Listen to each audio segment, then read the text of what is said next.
शिवजी के असली रूप को देखना असंभव है, क्योंकि हिंदू धर्म में उन्हें निराकार और निर्गुण भगवान माना जाता है। यह उन्हें सभी सतत्व, रजस्व और तमस गुणों से परे, सर्वव्यापी, अद्वैत और अनंत बनाता है।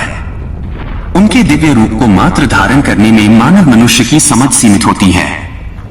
भगवान शिव स्वयंभू हैं, लेकिन पुराणों में उनकी उत्पत्ति का विवरण मिलता है।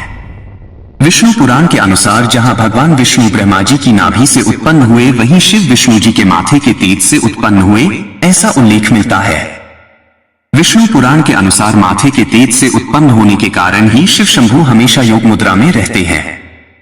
शिव को कई नामों से जाना जाता है, जैसे विश्वनाथ, ब्रह्मांड के स्वामी, महादेव, महानदेव, महासु, महेश, महेश्वर, शंकर, शंभु, रुद्र, हर, त्रिलोचन, देवेंद्र, देवताओं के प्रमुख, नीलकंठ, शुभंकर, त्रिलोकीनाथ, तीनों लोकों के स्वामी और गृणेश्वर, करुणा के स्वामी।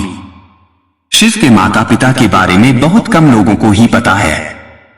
शिव महापुराण के प्रकरण के अनुसार भगवान शिव की माता श्री दुर्गा देवी, अष्टंगी देवी और पिता सदाशिव यानी काल ब्रह्मा है। सावन 2023 हिंदू धर्म का पावन और शिवजी का प्रिय माह सावन चल रहा है। मुसलमान समुदाय में भगवान शिव के वंशज को बारे में एक मान्यता है, जिसे कई लोग मानते हैं। यह मान्यता मुस्लिम धर्म के महत्वपूर्ण वृहद दर्शन जैसे कि सूफियत की अंतर्गत पाई जा सकती है।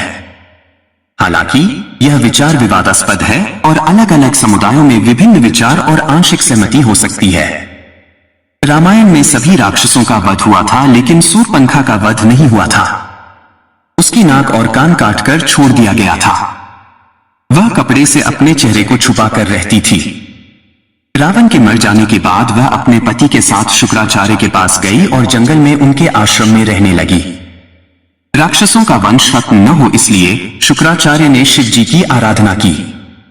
शिव जी ने अपना स्वरूप शिवलिंग शुक्राचार्य को देकर कहा कि जिस दिन कोई वैष्णव इस पर गंगा जल चढ़ा देगा, उस दिन राक्षसों का नाश हो जाएगा। उस आत्मलिंग को शुक्राचार्य ने वैष्णव मतलब हिंदुओं से दूर रेगिस्तान में स्थापित किया, जो आज अरब में मक्का मदीना में है। सूर्पनखा जो उस समय चेहरा ढक कर रहती थी, वो परंपरा को उसके बच्चों ने पूरा निभाया। आज भी मुस्लिम औरतें चेहरा ढकी रहती हैं।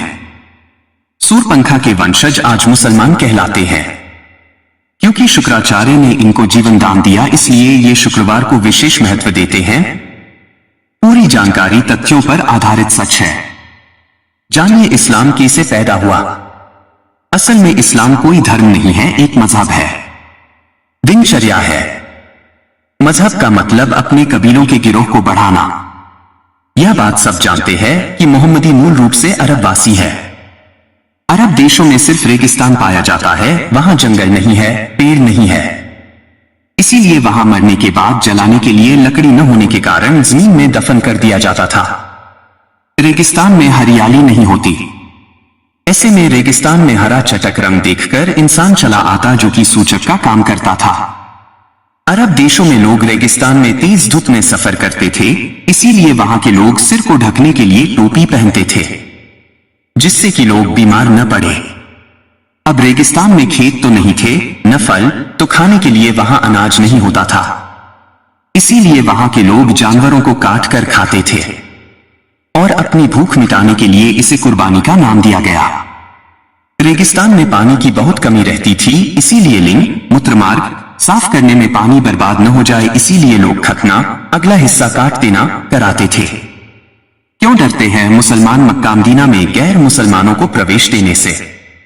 कमिंग अप, सब लोग एक ही कबीले के खानाबदोश होते थे, इसलिए आपस में भाई बहन ही निकाह कर लेते थे। रेगिस्तान में मिट्टी मिलती नहीं थी मूर्ति बनाने को, इसलिए मूर्ति पूजा नहीं करते थे, खानाबदोश थे। एक जगह से दूसरी जगह जाना पड़ता था, इसलिए कम बर्तन रखते थे और एक थाली में 5 लोग खाते थे। कबीले की अधिक से अधिक संख्या बढ़ी, इसलिए हर एक को 4 बीवी रखने की इजाजत दी। अब समझिए, इस्लाम कोई धर्म नहीं, मात्र एक कबीला है और इसके नियम असल में इनकी दिनचर्या है। अजमेर के ख्वाजा मोइनुद्दीन चिश्ती को 90 लाख हिंदुओं को इस्लाम में लाने का गौरव प्राप्त है। मोइनुद्दीन चिश्ती ने ही मोहम्मद गोरी को भारत लूटने के लिए उकसाया और आमंत्रित किया था। अरबी इस्लाम और देव मूर्ति पूजक हिंदुत्व का संबंध अकाट्य है। अरब, इस्लाम और मुसलमान नहीं झुठला सकते। धर्म ग्रंथों में भृगु ऋषि तथा हिरण्यकशिपु की पुत्री दिव्या के पुत्र जो असुराचार्य, असुरों के गुरु शुक्राचार्य नाम से प्रसिद्ध हैं, उन्हें दानवों के गुरु के रूप जाना।